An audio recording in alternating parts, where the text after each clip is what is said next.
मैं आप लोगों से दरखास्त करूंगा कि आप पिछले 11 साल में जो आम आदमी पार्टी चला रही है सरकार, उसने जो शिक्षा, रोजगार और यहां डेवलपमेंट के क्षेत्र में काम किया, उस पर सवाल करें।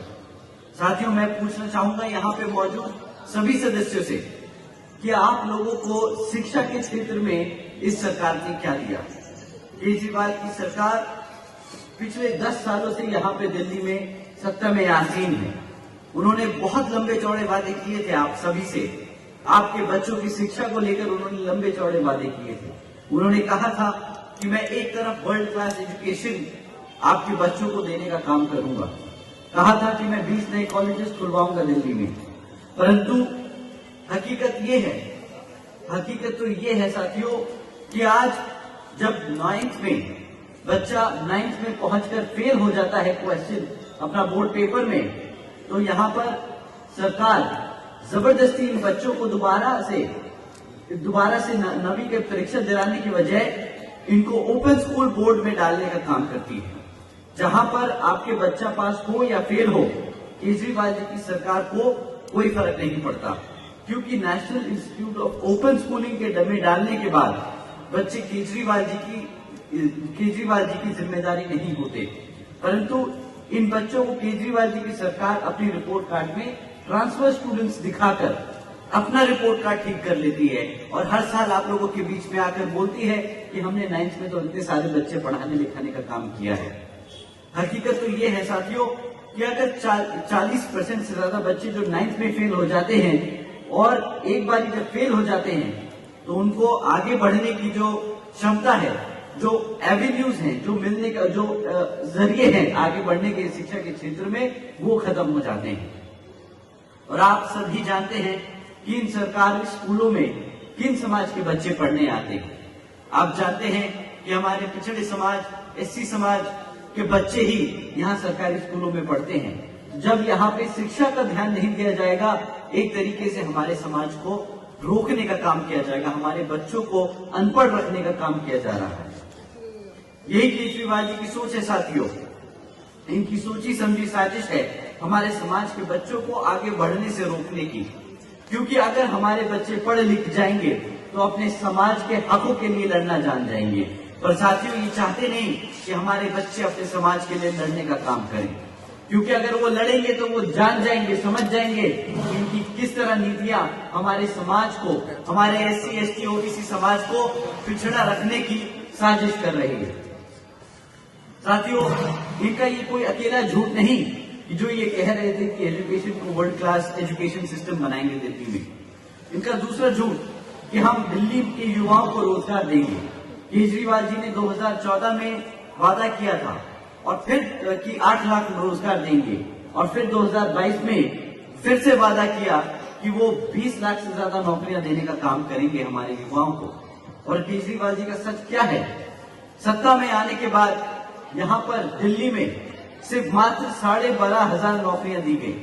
11 सालों में सिर्फ मात्र 12,500 नौकरियां दी गई। ये भाई साहब इतनी लंबी लंबी फेंकते हैं। इन्हें पॉलिटिशियन नहीं, इन्हें ओलंपिक में एक एथलीट होना चाहिए था, जहां पे फेंकने का काम किया जाता है। अगर ये इतनी वहां पे फेंकते तो शायद एक आध गोल्ड मेडल निकाल जाते, परंतु यहाँ नेता बनकर जो उन्होंने फेंकने का काम किया है साथियों, इससे सिर्फ और सिर्फ हमारे समाज का नुकसान हुआ है। साथियों, इन्होंने सिर्फ एक वादा पूरा किया, कहा कि मैं 200 यूनिट बिजली दूंगा, और वो 200 यूनिट बिजली दी मुफ्त में। परंतु आप जानते हैं उसकी कीमत आप लोगों ने क्या चुकाई? वो सिर्फ मात्र 200 यूनिट बिजली की कीमत 600 रुपए होती है। और मैं यहाँ जानता हूँ कि सब हमारे बहुजन समाज, एससी समाज, एसटी समाज, ओबीसी समाज के सभी लोग इतने तो सक्षम हैं कि वो 600 रुपए की भीख नहीं मांगेंगे, अपने हकों के लिए लड़ना जरूर जानते हैं। परंतु दिल्ली ने धोखा खाया है। दिल्ली ने धोखा खाया। ये 200 यूनिट फ्री बिजली के नाते उनके की कीमत चुकाई उन्होंने ये 200 यूनिट की बिजली की कीमत चुकाई ना शिक्षा लेने पे। अच्छी शिक्षा ना मिलने की कीमत है ये 200 यूनिट बिजली। ना साफ पानी मिलने की कीमत है ये 200 यूनिट बिजली। ना साफ हवा मिलने की कीमत हम चुका रहे हैं ये 200 यूनिट की बिजली। साथियों, ना साफ यमुना मिली हमें। ये है कीमत हमारी 200 यूनिट बिजली। साथियों, इतना ही नहीं बल्कि इनकी सरकार के चलते हुए हमारे एससी या ओबीसी समाज को कोई ढंग का नेता भी नहीं मिल पाया जो हमारे हकों के लिए, हमारे अधिकारों के लिए वहां पे उनसे लड़ सके। साथियों, ये सिर्फ हमें इन्होंने सिर्फ एक ही चीज दी है, वो दी है करप्ट गवर्नमेंट। पिछले 1.5 सालों में आप सबने देखा किस तरह गली मोहल्लों में स्कूल और अस्पताल नहीं खुले पर शराब के ठेके जरूर खुले। हर गली मोहल्ले में शराब के ठेके खोले इन्होंने, और ज्यादातर शराब के ठेके किन के मोहल्लों में खुले यहाँ पे बैठी जनता सब जानती है। हमारे एससी, एसटी, ओबीसी कमजोर वर्ग के समाज के घरों में, घर के बाहर इन्होंने शराब के ठेके खोले। हमारी महिलाएं जानती हैं कि कितना दुख और दर्द इससे हमें पहुंचता है।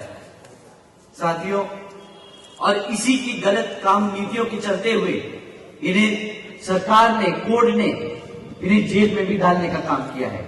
ये सब चक्कर लगा के आए हैं जेल के। अपने आप को आम आदमी बोलते हैं, आम आदमी ईमानदार पार्टी बोलते हैं। अगर इतने ही ईमानदार थे तो भैया जेल क्यों गए? इस्तीफा क्यों दिया? इस्तीफा क्यों दिया मुख्यमंत्री के पद से? घबरा गए क्या? डर गए थे क्या? वैसे तो मंचों से प्रेस कॉन्फ्रेंस करके दुनिया जहां के वादे ठोकते हैं। 2100 रुपए ले लो महिला सहयोग में, महिलाओं को मुफ्त में बस में घूमने का मौका देंगे, तीर्थ यात्रा कराएंगे, मुफ्त में बिजली देंगे, शिक्षा देंगे। ये दुनिया जहां के वादे तो किए, परंतु हकीकत क्या है? आज भी आप जहरीली हवा के बीच में रह रहे हैं।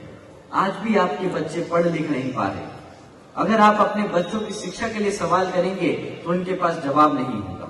इन्होंने तो मौका भी मिला, इनको मौका मिला हमारे एससी, एसटी, ओबीसी समाज के लोगों को वो पद देने का और उन्हें काम करने देने का मौका मिला। जब ये लोग, इनके उप मुख्यमंत्री और मुख्यमंत्री दोनों जेल में थे तो इन्हें नया मुख्यमंत्री और उप मुख्यमंत्री नियुक्त करना था। इनके पास क्या पूरे 70-72 सीटों पे इन्हें एक एमएलए नहीं मिला एससी, एसटी का जो ये चीफ मिनिस्टर बना सके? आप ही बताइए, क्या आपको मिला दिल्ली का एससी या एसटी, ओबीसी समाज से चीफ मिनिस्टर? हाथ उठा के बताइए, मिला कि नहीं मिला? नहीं मिला ना। ऐसा तो है नहीं कि आम आदमी पार्टी से कोई एससी या एसटी या ओबीसी समाज से नेता चुन के ना गया हो विधानसभा में। गए थे, परंतु क्यों केजरीवाल जी ने हमारे समाज से किसी को भी उप मुख्यमंत्री या मुख्यमंत्री नहीं बनाया? ये भी एक बहुत बड़ा सवाल है जिसका जवाब आप आने वाले विधानसभा में वोट सही पार्टी को डालकर देने का काम करेंगे। साथियों, मैं आप लोगों के बीच में स्पष्ट कर देना चाहता हूं कि केजरीवाल जी एससी, ओबीसी विरोधी हैं, आरक्षण विरोधी हैं और बाबा साहब विरोधी हैं। क्योंकि साथियों, केजरीवाल जी की ही वो आम आदमी पार्टी है जिसने सुप्रीम कोर्ट में एससी, एसटी रिजर्वेशन में सब क्लासिफिकेशन की याचिका लगाई थी। आप सब जानते हैं कि आदरणीय बहन कुमारी मायावती जी ने आपको सब कास्ट कैटेगराइजेशन के बारे में समझाया है, किससे हमारे समाज को किस तरह बांटने का काम किया जाएगा। और इसकी याचिका ये आम आदमी पार्टी ने लगाई, ये अरविंद केजरीवाल जी ने लगाई है। ये चाहते हैं कि हमारा समाज बंटकर कटकर आपस में लड़ झगड़ कर रह जाए, कभी तरक्की ना करे, कभी सवाल ना करे कि हमारे बच्चों की शिक्षा का अधिकार कहाँ है, हमारे युवाओं का रोजगार का अधिकार कहाँ है। साथियों, ये नहीं चाहते कि हमारा समाज अपने पैरों पर खड़ा हो जाए। परंतु साथियों, मैं आपसे फिर कहता हूं कि केजरीवाल जी एससी, ओबीसी विरोधी हैं, आरक्षण विरोधी हैं और बाबा साहब विरोधी हैं।